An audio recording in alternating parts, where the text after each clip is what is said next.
de reprise de General Electric pour sa branche énergie. Une offre ferme à 12 milliards 350 millions d'euros.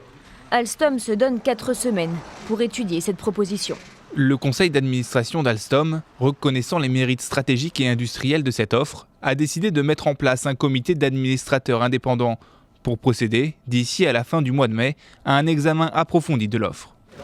Un peu plus tôt mardi, dans un courrier adressé à François Hollande, le PDG Jeffrey Immelt s'engageait sur plusieurs points. Tout d'abord, à augmenter le nombre d'emplois en France, et particulièrement ceux les plus qualifiés. Et pour rassurer le gouvernement, l'Américain promet aussi d'implanter dans l'Hexagone 4 centres de décision mondiaux. Le site de Belfort deviendrait ainsi le siège européen de l'activité thermique du groupe américain. Mais pour l'instant, rien n'est joué. Siemens reste dans la course. L'Allemand vient d'améliorer son offre. Le groupe allemand qui propose désormais à Alstom de lui apporter non plus seulement sa branche de train à grande vitesse, mais également sa branche métro. Et le Premier ministre Manuel Valls ce matin a réagi au dossier Alstom. Pour lui, l'accélération de ces derniers jours n'était pas acceptable. Écoutez-le, il était l'invité de France Inter il y a quelques minutes. L'accélération brutale de ces derniers jours n'était pas acceptable. Et nous l'avons fait savoir, notamment par la voix du président de la République et d'Arnaud Montebourg, le ministre de l'économie, aux acteurs. Nous avons été entendus, c'est ça qui me paraît essentiel. Notre priorité, c'est l'emploi. Ce sont les investissements dans notre pays et c'est notre indépendance énergétique qu'il nous faut évidemment préserver. 9h19 à Paris, ça fait 19 minutes que les marchés financiers en Europe ont ouvert. Quelle est la tendance ? Les bourses asiatiques, les bourses européennes ouvrent la séance en repli.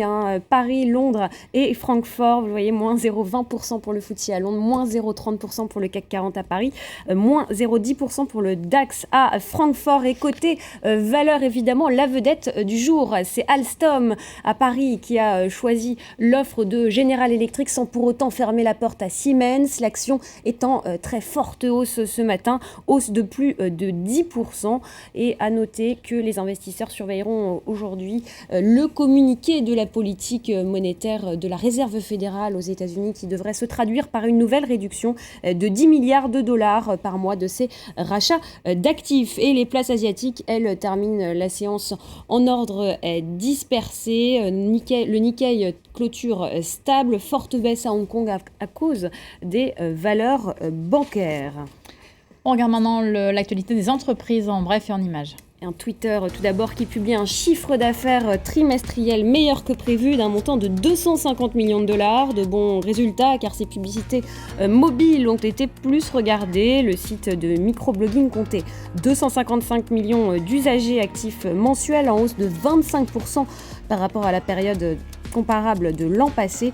Mais les investisseurs s'interrogent toujours sur la capacité de Twitter à accélérer sa croissance. Du coup, l'action perdait plus de 10% après bourse.